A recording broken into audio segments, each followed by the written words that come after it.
그러니까 인체에서 작동하는 원리를 보니 서로 영향을 줍니다. 그리고 질환도 다 여기서부터 인과관계가 생깁니다.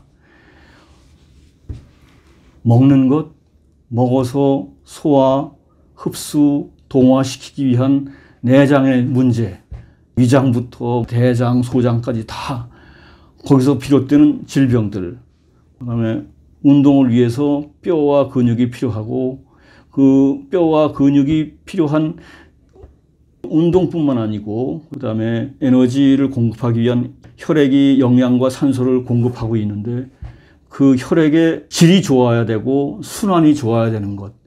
그래서 이 세포의 건강이 몸의 건강인데 세포가 비건강한 상태가 암으로 발전할 수도 있고 세포에 영양을 잘못 공급하면 당뇨가 생길 수 있고 혈액 순환이 잘 안 되고 혈액이 엉켜 있으면 고혈압이 될 수도 있고 이게 다 여기서부터 다 연결되는 겁니다. 그래서 인체의 신비함이 이게 식동의 따로따로 해서는 생각할 수가 없습니다.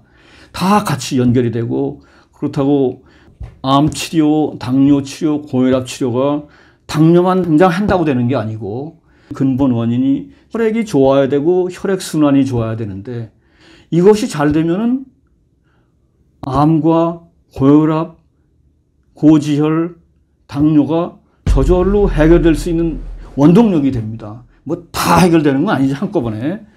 그래서 이게 다 세포의 건강함과 세포의 영양을 제대로 줄 수 있느냐 없느냐의 문제로 다 귀결되는 거기 때문에 제가 책에서 결국 만성질환, 당뇨, 고혈압, 고지혈 다 치료가 되면 한꺼번에 치료가 될 수 있고 치료가 안 되면 다 안 될 수 있는 거죠. 그래서 통계 자료도 백업을 했지만 이제 세 가지 다 한꺼번에 앓는 사람들이 훨씬 더 많아집니다. 그래서 과거에는 이걸 따로따로 지금 봐왔는데 그것이 아니고 결국 몸의 상태, 세포의 상태가 건강한 상태가 되면 이런 것들이 저절로 한꺼번에 나아질 수 있는 계기가 된다는 것이 제가 하여튼 명확히 이해하고 인지하게 된 동기가 됐습니다. 결국 신체적 건강과 정신적 건강인데 신체적 건강은 최소한 신체적 독립성을 유지할 수 있어야지 되고 의존하다 보면은 자꾸 퇴화가 되고 그다음에 결국 나중에는 걷지 못하게 되고 그다음에 정신적 건강은 뇌 건강을 주로 얘기하는데 이제 뭐 보통 치매라고 얘기하는 것이 너무 이제는 중요시 됐습니다. 그런 두 가지가 잘 균형을 맞춰줘야 되는데 오래 장수하기 위해서는 중장년층 못지않은 인지 기능이 있어야 되는데 그 인지 기능이 뇌 건강이고 거기에 최근의 연구는 근육과 영양이 잘 공급이 돼야지 뇌 건강이 되고 특히 운동은 하루에 20분 정도 근육 운동을 하면 뇌 건강이 상당히 강화가 된다고 연구 결과가 밝혀지고 있습니다. 그래서 제가 운동을 또 자꾸 강조하는 이유 중에 하나가 뇌 건강하고도 연결이 되기 때문에 그러고 그다음에 또 오래 장수하기 위해서는 보통은 한 80 중반이 되면 또래의 절반은 사라집니다. 그러다 보면 혼자서 잘 살 수 있는 방법을 찾아야 하는데 그것이 별 생각 없이 준비 없이 하다 보면 굉장히 우울증과 스트레스로 발전하게 되고 그걸 잘 매니지를 하면은 혼자 있는 것에 그 고독의 즐거움을 나름대로 잘 연결시킬 수가 있습니다. 그래서 자기 나름대로의 세계를 즐길 수 있어야 합니다. 네, 한 가지 분명한 거는 블루존도 그렇고 슈퍼에이저 분석도 그렇고 행동이 한가하고 느릿느릿한 사람, 비만한 사람은 장수인 중에 없습니다. 뭔가 계속 부지런하고 바삐 왔다 갔다 하고 그다음에 뭐 야위진 않더라도 비만한 사람들은 없다는 것이 장수인들의 결론입니다. 이러한 것들이 또한 먹는 것은 그렇게 크게 중요하지 않은 것 같습니다. 먹는 것에 굉장히 다양합니다.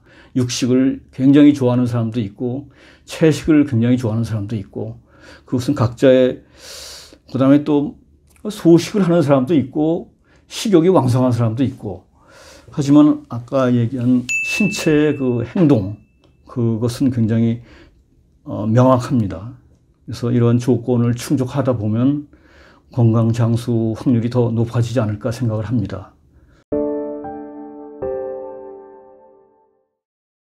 운동이라는 것이 뭐 보통 헬스에서 근육이 울룩불tuk하고 이런 뜻은 아니고 모든 것이 적당해야 됩니다.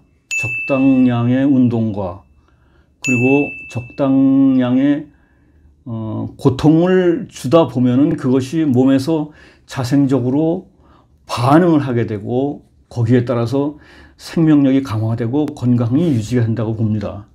그래서 적당한 운동, 그다음에 과도한 운동과 스트레스는 또 오히려 피로와 노화에 축적이 됩니다. 그래서 장수인들의 생활은 고통과 회복의 반복입니다. 인간의 본능은 편안함과 안락함을 추구하는 것이 본능이고 또한 건강하기 위해서는 좀 더 힘들고 좀 더 귀찮은 일을 해야 되기 때문에 이 둘 사이에 균형을 맞춘다는 것이 생각보단 쉽지 않지만 사람들은 웬만하면 하다가 편안하고 안락한 걸 찾게 됩니다. 그러다 보니까 생명력이 짧아지지 않을까 생각을 합니다. 건강 장수의 키워드로 생각하면 힘든 것을 참아낼 수 있는 좋은 성격, 이게 장수할 수 있는 성격이라고 합니다. 그 다음에 누구든지 다 스트레스를 받지만 스트레스에 대한 면역력이 나름대로 있습니다. 그 다음에 계속 강조하지만 좀 더 부지런하고 활동적인 생활, 하여튼 비만한 장수인은 없습니다. 장수인들의 가계에는 그런 질환을 가진 사람들이 극히 드뭅니다. 이것도 상당히 중요한 얘기인데 보통은 사람이 만성질환, 암 많이 걸리지만 장수인들은 유전적으로 그런지 아니면 거의 질환에 걸리지 않습니다. 식습관은 식욕이 강한 사람들이 많고 그다음에 중요한 게 잘 씹어 먹는 것이 강조가 됩니다. 그래서 이제 나중에 치아 건강 때 말씀을 드리겠고 그다음에 육류도 많이 즐겨 드시고 하여튼 먹는 거는 그렇게 저희가 생각한 것보다 그렇게 예민하지는 않은 것 같습니다.